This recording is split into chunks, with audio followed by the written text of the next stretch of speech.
The full-time whistle had barely settled, and the frustration around Ibrox was already boiling over. A lot of fingers started pointing straight at Danny Roll, but if you really watch that match from start to finish, it is difficult to put this one on the manager. This defeat, painful as it is, sits squarely on the shoulders of the players out on that pitch. The tactics were there, the structure was there, and the opportunities were there in abundance. What was missing was the one thing that decides football matches more than anything else: putting the ball in the back of the net. When supporters look back at this game, the statistics tell a story that feels almost unbelievable. Rangers produced 24 shots across the match, while Celtic managed just one single attempt. Rangers had 6 efforts on target and several more that drifted just wide of the post, while Celtic never even forced a save. From outside the box, Rangers tried their luck 9 different times, constantly pushing forward, constantly asking questions of the opposition defense. Yet somehow, despite dominating the ball and creating the overwhelming majority of chances, it is Celtic who move on and Rangers who are left wondering how such a match slipped through their fingers. That is where the real frustration lies tonight. It was not a game where Rangers were outplayed. It was not a match where the opposition carved the defense open again and again. In fact, if you watched it with no context, you would assume Rangers were the side comfortably heading through. The tempo was right, the pressing was aggressive, and the attacking positions were promising. The problem was the final moment, that split second where composure is required, where the striker must slow everything down in his mind and make the right decision. Too many times in this match, that moment passed Rangers by. There was one chance in particular during the second half that summed up the entire afternoon. The ball was delivered brilliantly from the flank, a dangerous cross dropping perfectly into the area. Cyril Dessers had space, time, and the kind of opportunity that strikers dream about in big matches. Instead of controlling it and guiding it toward goal, the attempt was snatched at and sent wide. You could almost feel the collective groan echo around the stadium because everyone watching knew that should have been the breakthrough. It was not the only moment either. There were other situations where the ball fell kindly inside the penalty area, where a sharper touch or a calmer finish could have changed everything. Again and again, Rangers worked themselves into promising attacking positions, only for the final execution to let them down. That lack of ruthlessness has haunted this side for much of the season, and it surfaced once more at the worst possible time. Supporters will always look for someone to blame after a result like this, but the reality is quite straightforward. The manager cannot step onto the pitch and finish those chances himself. Danny Roll set the team up to control the match, and for long stretches they did exactly that. The substitutions brought fresh energy. The shape remained solid. The midfield pushed forward and created opportunities. From a tactical point of view, the game plan worked. What did not work was the finishing. You also have to look at individual performances across the pitch. Some players delivered strong displays, while others struggled to reach the level required in a match of this magnitude. Nicholas Raskin, for example, had a difficult afternoon in midfield. Normally, he brings energy and drive to the center of the park, but on this occasion his influence never quite took hold of the game the way Rangers needed. On the other hand, there were a few bright sparks that deserve recognition. When Todd Cantwell entered the match, he immediately looked lively and eager to push the tempo. His movement created a few moments of urgency that lifted the crowd and gave Rangers another push forward. At the back, Jose Cordoba stood out as well. Calm, composed, and strong in the air, he dealt with the rare Celtic attacks with authority and showed the kind of presence Rangers will need to build around in the defensive line. Still, even strong performances in certain areas could not mask the underlying issue in the attacking third. Rangers worked the ball well, stretched the opposition, and delivered crosses into dangerous spaces. Yet the strikers never quite found the decisive touch. Football at this level can be brutally simple sometimes. You can dominate possession, create wave after wave of pressure, and still walk away empty-handed if the chances are not converted. Eventually, the match drifted toward penalties, and once a game reaches that point, the entire dynamic changes. Everyone in football knows that penalty shootouts carry an element of randomness. Nerves take over, the margins become razor-thin, and the outcome can swing on a single moment. When the first Rangers penalty was missed, the pressure instantly shifted. James Tavernier stepping up is usually a moment of confidence for Rangers supporters, because he has delivered in those situations countless times. But football can be cruel, and on this occasion the attempt did not find the net. From that instant the balance tilted, and Celtic sensed their opportunity. That is why many supporters are struggling to process the result tonight. Over the course of 90 minutes, Rangers looked like the stronger side. They created more opportunities, they pushed forward with greater intent, and they forced the match into the areas where it could have been decided in their favor. Yet when the dust settled, they were the ones walking off the pitch eliminated. Moments like this also raise bigger questions about the overall strength of the squad. If Rangers truly want to challenge consistently for silverware, the squad needs more cutting edge in attack. Hard work and effort are valuable qualities, but at the highest level you also need forwards who can turn half chances into goals, who can remain calm when the stadium is holding its breath. At the moment, that clinical edge still feels just out of reach. Some of the attacking players run tirelessly and contribute to the build-up play, but when the decisive moment arrives, the composure is not always there. In matches of this scale, against rivals where every chance matters, that difference becomes impossible to ignore. And that leads many supporters to the same conclusion. The summer ahead may need to be a period of serious rebuilding, particularly in certain areas of the squad. Defensively, there are pieces that can form the foundation, but even their additional depth and reliability will be required if Rangers are to compete across a full season without the level dropping whenever injuries appear. At full-back, the situation also raises concerns. Dujon Sterling gave everything in this match and showed exactly why many fans admire his commitment. The problem has never been his attitude or effort. The issue is whether he can stay fit long enough across an entire campaign to be the dependable option Rangers need week after week. All of these factors combine into a broader picture of a team that shows flashes of quality but still lacks the consistency and sharpness required to dominate the biggest matches. When a side produces 24 shots and still cannot find a winning goal, it highlights a problem that cannot simply be ignored or explained away. Because the reality is brutally simple. A stronger Rangers side would have finished that game long before penalties ever became a possibility. A more clinical forward line would have taken one of those chances and forced Celtic to chase the match instead of surviving it.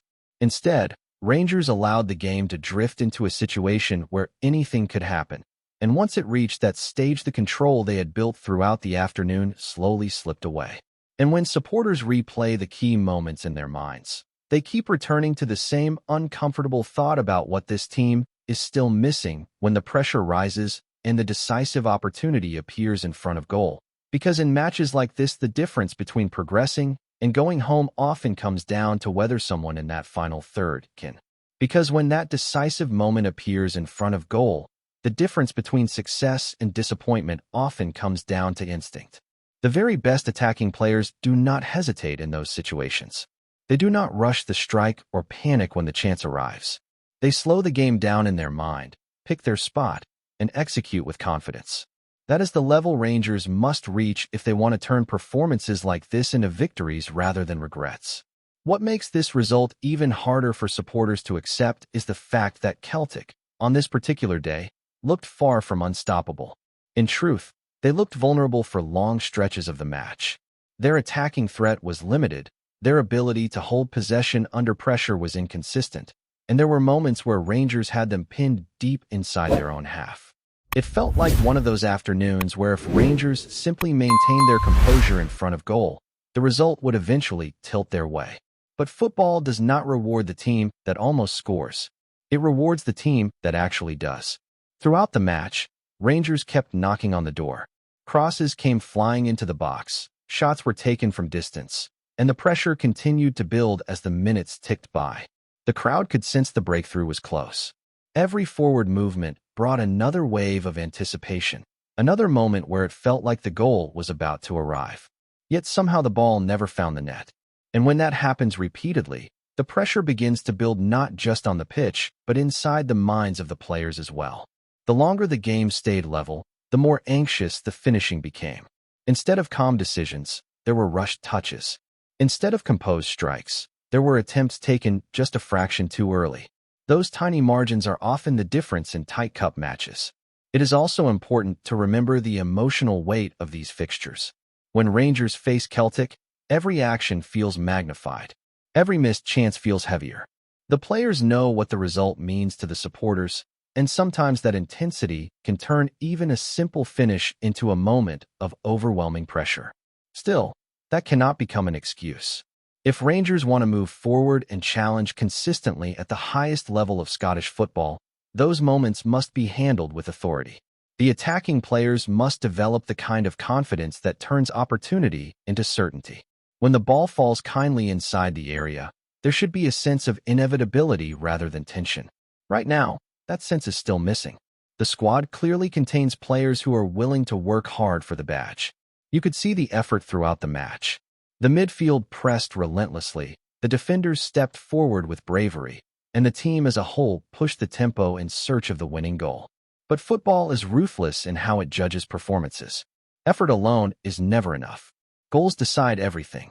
Another factor that continues to spark discussion among supporters is the overall balance of the squad.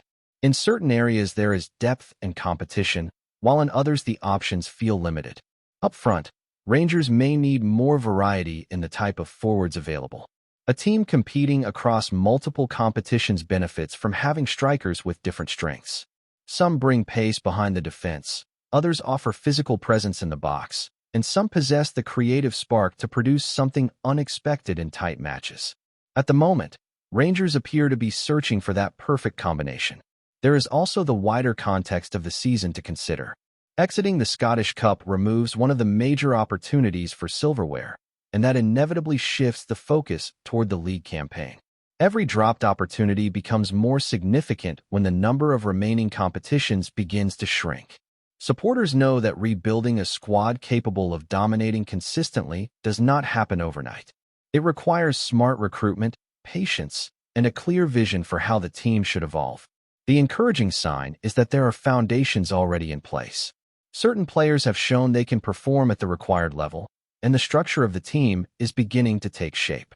However, matches like this expose the areas that still need strengthening. Defensively, there are promising signs, particularly when players like Fernandes step forward with commanding performances. His composure and reading of the game provided stability at the back, and he looked comfortable dealing with the limited attacking threats that came his way. Building around players with that level of assurance could be an important step in shaping the future defensive line. But even strong defensive displays cannot hide the need for additional quality across the squad. Injuries, fatigue, and fixture congestion can quickly stretch a team that lacks depth in key areas. If Rangers want to compete with confidence across an entire season, the squad must be capable of maintaining its level regardless of who steps onto the pitch. And then there is the psychological side of results like this. Losing a match where you created so many chances can linger in the minds of players. The challenge now is to respond in the right way. The dressing room must channel that frustration into determination rather than allowing it to damage confidence. Before we continue, make sure to subscribe to our channel and turn on notifications to get all the exclusive news about Rangers FC. Don't overlook any details about your beloved team. It's crucial for Rangers FC fans. Ibrox is buzzing with whispers that could soon turn into thunder. Word drifting through the corridors of Scottish football suggests that Rangers FC may be preparing to splash out a remarkable £7 million in a move that supporters have long dreamed about. The rumor, still unofficial but gaining strength among insiders close to the club, hints that the hierarchy at Ibrox are ready to open the coffers in a bold attempt to reshape the squad and ignite fresh belief across the stands. For weeks there has been talk that the Glasgow Giants were preparing something significant behind the scenes. Now, murmurs from within the Scottish game suggest negotiations have advanced quietly, with club officials working carefully to secure what many fans consider a statement signing. If the speculation proves accurate, the deal would represent one of the most eye-catching investments made by the club in recent times. Supporters have been clamoring for ambition, and the idea that Rangers might commit a fee of this scale has sparked excitement across the fanbase. Outside Ibrox and across social media, the chatter has grown louder.